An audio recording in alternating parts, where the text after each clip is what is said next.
الله الرحمن الرحيم.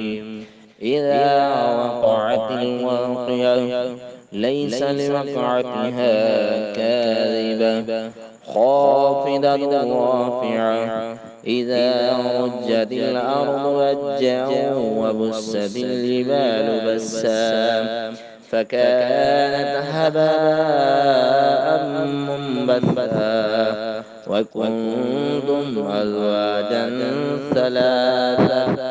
أصحاب الميمنة ما أصحاب الميمنة وأصحاب المشأمة ما أصحاب المشأمة والسابقون السابقون أولئك المقربون في جنات النعيم.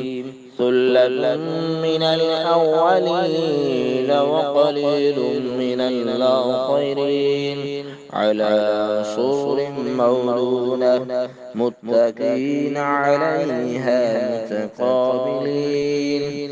يطوف عليهم ولدان مخلدون بأكواب وأباريق وكأس من معين لا يصدعون عنها ولا ينزفون وفاكهة مما يتخيرون ولحم طير مما يشتهون وحور عين كأمثال اللؤلؤ المكنون جزاء بما كانوا يعملون.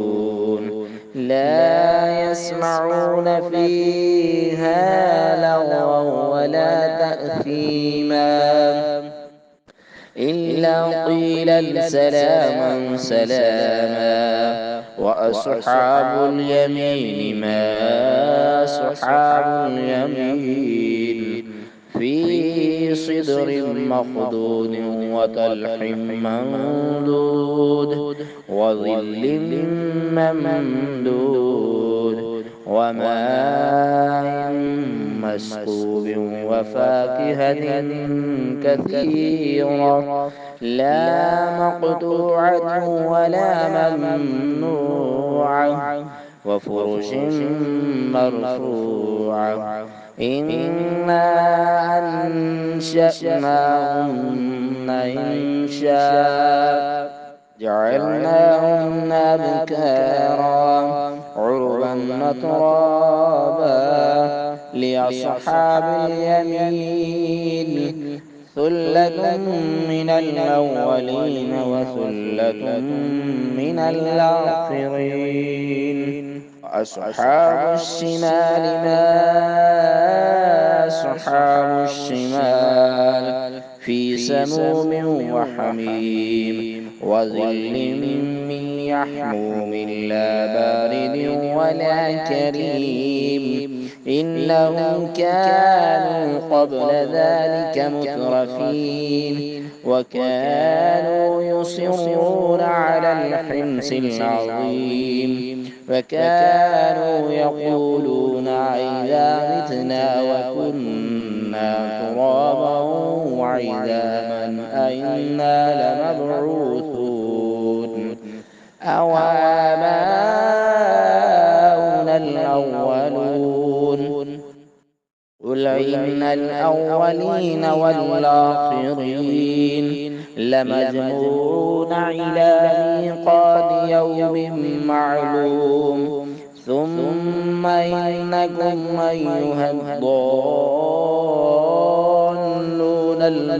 المكذبون لآكلون من شجر من زقوم فمالئون منها البطون فشاربون عليه من الحميم فشاربون شرب الهيم. هذا نزلهم يوم الدين. نحن خلقناكم فلولا تصدقون. أفرأيتم ما تمنون أأنتم تخلقونه أم نحن الخالقون نحن قدرنا بينكم الموت وما نحن بمسبوقين على أن نبدل أمثالكم وننشئكم فيما لا تعلمون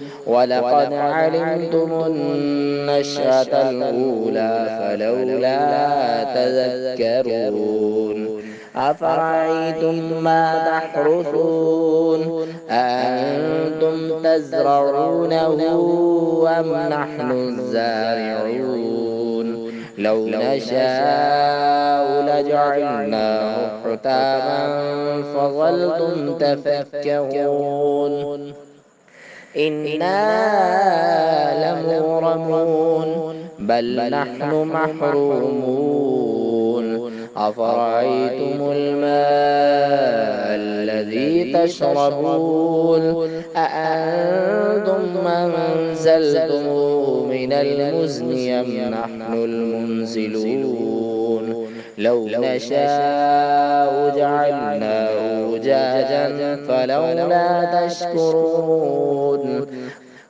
أفرأيتم النار التي تورون أأنتم أنشأتم شجرتها أم نحن المنشئون نحن جعلناها تذكرة ومتاعا للمقوين فسبح باسم ربك العظيم فلا أقسم بمواقع النجوم وإنه لقسم لو تعلمون عظيم إنه لقرآن كريم في كتاب مكنون لا يمسه إلا المطهرون تنزيل من رب العالمين أفبهذا الحديث أنتم مدحنون وتجعلون رزقكم أنكم تكذبون فلولا إذا بلغت الحلقوم وأنتم حينئذ تنظرون ونحن أقرب إليه منكم ولكن لا تبصرون فلولا إن كنتم غير مدينين ترجعونها إن كنتم صادقين فأما إن كان من المقربين فروح وريحان وجنة نعيم وأما إن كان من أصحاب اليمين فسلام لك من أصحاب اليمين وأما إن كان من المكذبين الضالين فنزل من حميم وتسلية جحيم إن هذا لهو حق اليقين فسبح باسم ربك العظيم.